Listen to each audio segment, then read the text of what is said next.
Pastor, estou no meu segundo casamento e me disseram que eu estou em adultério. É isso mesmo? Essa foi a sua pergunta. Mas calma, eu vou te esclarecer.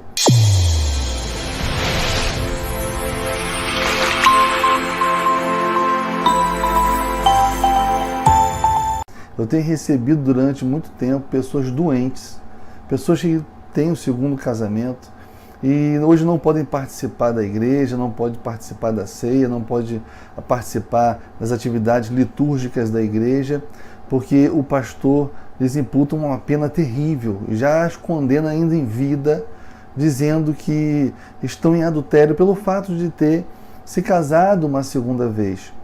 E tudo isso por causa de uma interpretação muito equivocada do capítulo 19 de Mateus. É claro que não é muito culpa também dos pastores, não. Nós temos também um problema aí de tradução. Nós temos que entender primeiro, irmãos, quando nós vamos ler a palavra de Deus, que as traduções para o português, o Novo Testamento foi escrito no grego, vocês sabem disso, e quando nós traduzimos para o português, tem algumas implicações que nós devemos ter muita atenção e poucas pessoas sabem disso. O que é isso? Primeiro, muitos textos foram traduzidos com base em textos críticos e não textos majoritários. O que é isso, amados? Textos críticos são originais, né, ou cópias, né, dos autógrafos, que foram aqueles textos que os próprios autores escreveram. Então são cópias deles, né, que estão lá hoje, cópia dos originais. E é com base nesses textos que são feitas as réplicas, as traduções da palavra de Deus.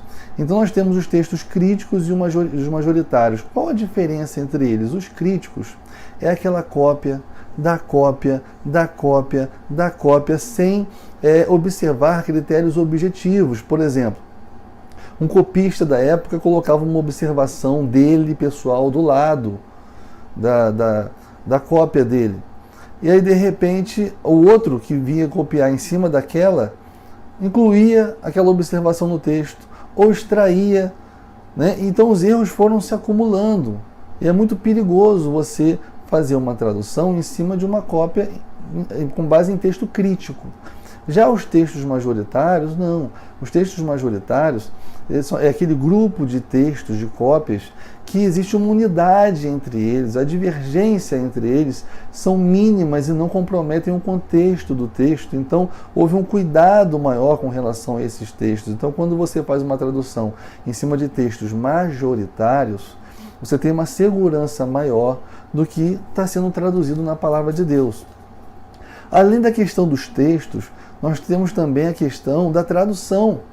Porque você pode fazer uma tradução por equivalência dinâmica ou pode fazer uma tradução por equivalência formal. O que é isso, amados? A tradução por equivalência dinâmica é aquele onde o tradutor ele vai ler o texto, vai entender o que o texto diz e vai colocar na tradução do português da forma que ele acha mais fácil o leitor entender.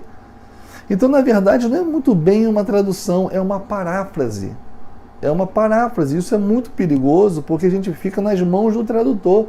Se ele tiver algum conceito equivocado, não tiver entendido o contexto corretamente, na hora de colocar com suas palavras no texto aquilo que ele entendeu, ele não vai estar reproduzindo de forma fiel o que a palavra de Deus diz. Isso é muito perigoso.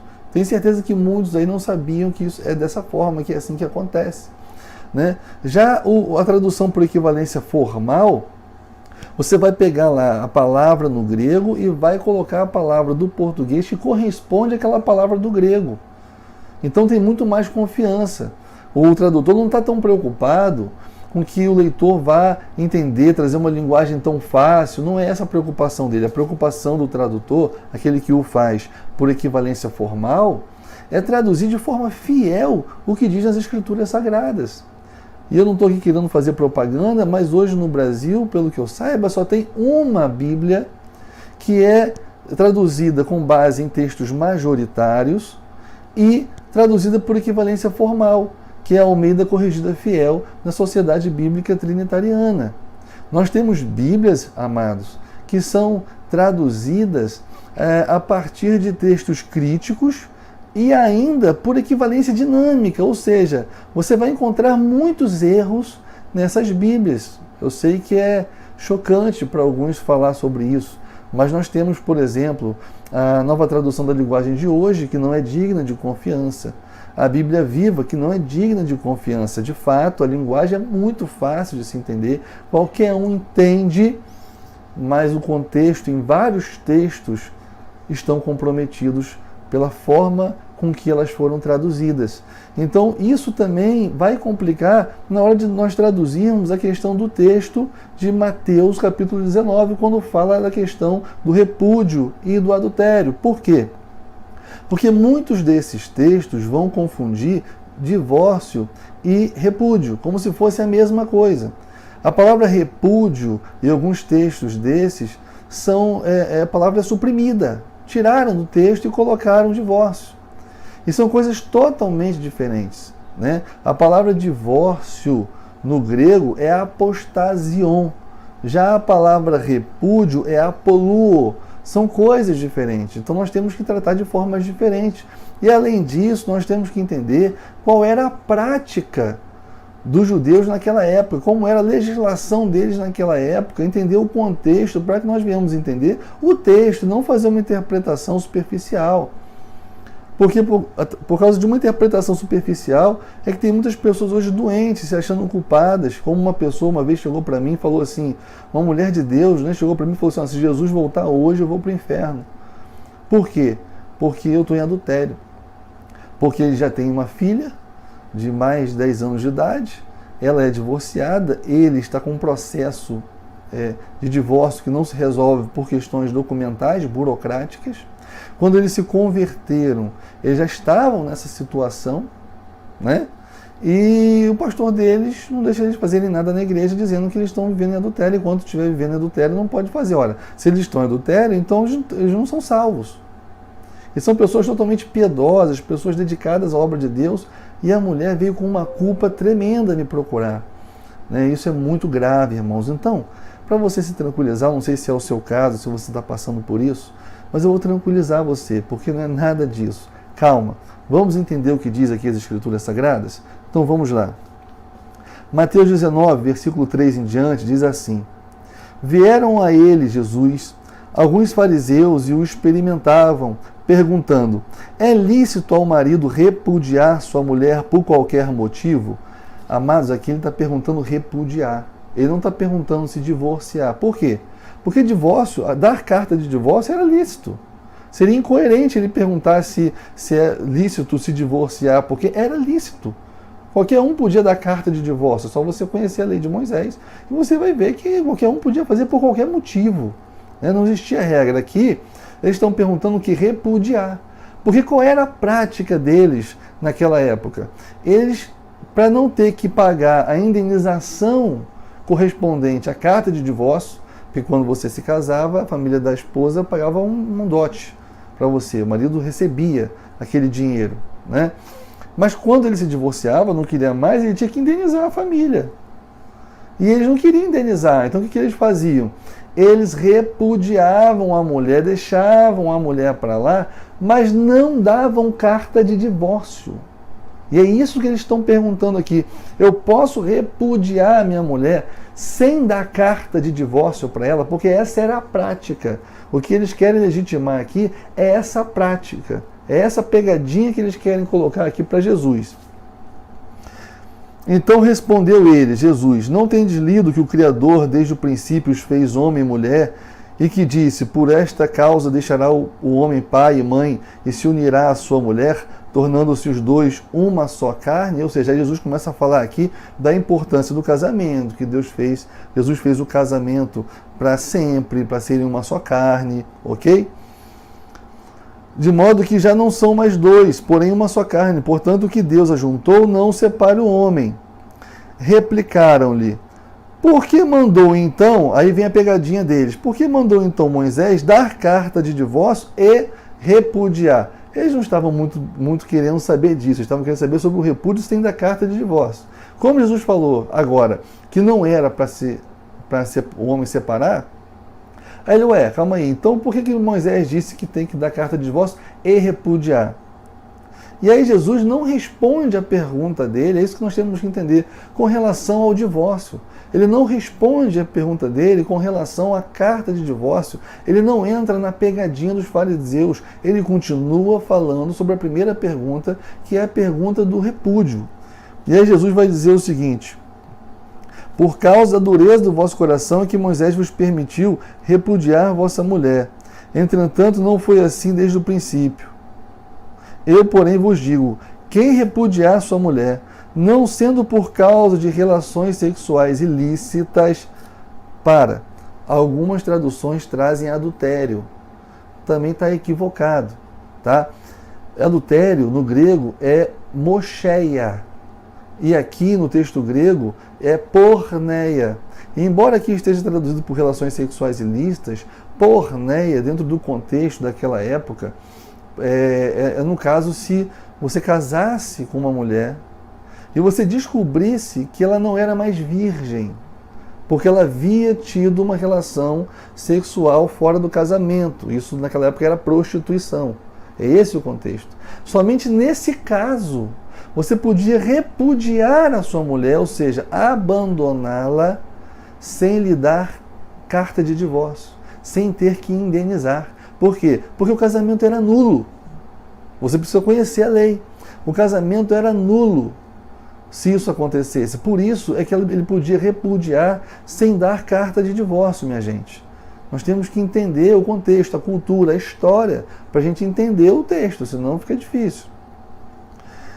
Sendo por causa de relações sexuais ilícitas e casar com outra, eu, porém, vos digo, quem repudiar sua mulher, não sendo por causa de relações sexuais ilícitas e casar com outra, comete adultério. É óbvio. Se você repudiar sua mulher e não der carta de divórcio para ela, ela está pela lei ligada ao marido ainda. Então, se ela se casar com outro, é o que o texto está dizendo aqui, ela comete adultério. E aquele que se casar com ela também comete adultério. Por quê? Porque ela ainda está ligada pela lei ao marido. É isso que nós temos que entender. Jesus não está dizendo aqui que não pode divorciar. Jesus está dizendo aqui que não pode repudiar a sua mulher. É você abandoná-la sem dar-lhe carta de divórcio. Porque quando você estiver ligada ao seu marido pela lei, se você se relacionar com outra pessoa, isso é adultério. E aqui é adultério mesmo, é mocheia. Está tendo sentido para você agora? Porque Jesus jamais ia dizer que uma vez que você se divorciou, não sendo por causa de adultério, então você não pode casar nunca mais. Porque se você se casar, você está praticando adultério, porque você não está ligada mais ao seu marido. Não seria adultério. Uma mulher, por exemplo, que apanha, que é agredida pelo marido, constantemente, diariamente, e foi exatamente esse exemplo que me fez querer estudar esse texto com mais afinco para entender a lógica, onde está a misericórdia de Deus nesse texto. Eu não conseguia enxergar a misericórdia e aquilo me incomodava. Eu comecei a falar assim, poxa, uma mulher que apanha diariamente do marido, ela não pode se divorciar. Não é isso que o texto está dizendo, não.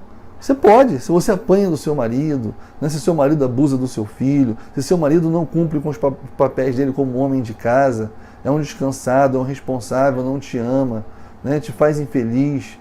Né, então você pode, claro, não por qualquer motivo, mas se tentar dar reconciliação, você não conseguiu, você pode se divorciar? Pode sim. Quem disse que não? Né? Lá em 1 Coríntios 6, o apóstolo Paulo vai dizer o seguinte: se o cônjuge descrente quiser se separar, que se separe, porque ninguém é obrigado a viver debaixo de servidão. 1 Coríntios capítulo 6, é só você ir lá e dar uma lida.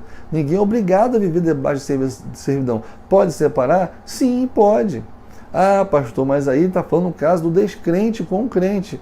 Mas olha só, ele só está falando o caso do descrente com o crente, porque na cabeça do apóstolo Paulo, na minha cabeça também, é inconcebível você entender que duas pessoas que foram regeneradas pelo Espírito Santo, duas pessoas que nasceram de novo, duas pessoas que conhecem a palavra de Deus e possuem a mente de Cristo, é praticamente impossível que essas duas pessoas queiram se separar. É impossível que essas pessoas não conseguem, com a sabedoria que elas têm pela palavra de Deus, resolver os problemas do casamento delas. É impossível. Por isso que ele coloca o exemplo aqui do crente e do descrente. Porque se você é crente, o seu cônjuge também, de verdade, crentes de verdade, regenerados, nascidos de novo, é quase impossível que você, por mais que tenham rusgas, indiferenças, mas que vocês não contornem isso e resolvam isso. Com certeza. Mas se um na relação é descrente, é religioso, é infiel, então realmente o jugo desigual torna quase que impossível que o casamento seja um casamento de harmonia, seja um casamento de paz. E ninguém é obrigado a viver debaixo de servidão. Eu não estou dizendo para você que você vai, por qualquer razão, se divorciar, de forma nenhuma. Porque se você o fizer por motivo fútil, né, ou motivo egoísta, aí sim você vai estar pecando, porque você não vai estar fazendo o quê? A vontade de Deus. Mas se é por um motivo justo, se é uma necessidade, se você está sendo injustiçada, sendo vítima de uma opressão, de uma servidão, não há óbice nenhum na palavra de Deus para que você venha se divorciar e, uma vez se divorciando, contrair um novo casamento. Essa é a interpretação correta com relação às escrituras sagradas. Eu sei que vai ter um monte de gente me bombardeando, não tem problema, já estou acostumado com isso, mas o meu compromisso é com a verdade. Meu compromisso é com você que hoje sofre, porque muitas pessoas dizem para você, como essa pessoa que me fez essa pergunta, que está vivendo adultério porque teve um segundo casamento, e isso realmente é um absurdo. Tá bom, amado? Olha, que Deus abençoe você. Se você gostou desse vídeo, compartilha ele com uma pessoa que você sabe que está passando por esse problema, que vai aprender, que vai gostar. E se inscreva no meu canal, né? Que aí você vai receber vários vídeos e com certeza a sua vida vai ser edificada, vai ser abençoada. Em nome de Jesus, que Deus te abençoe.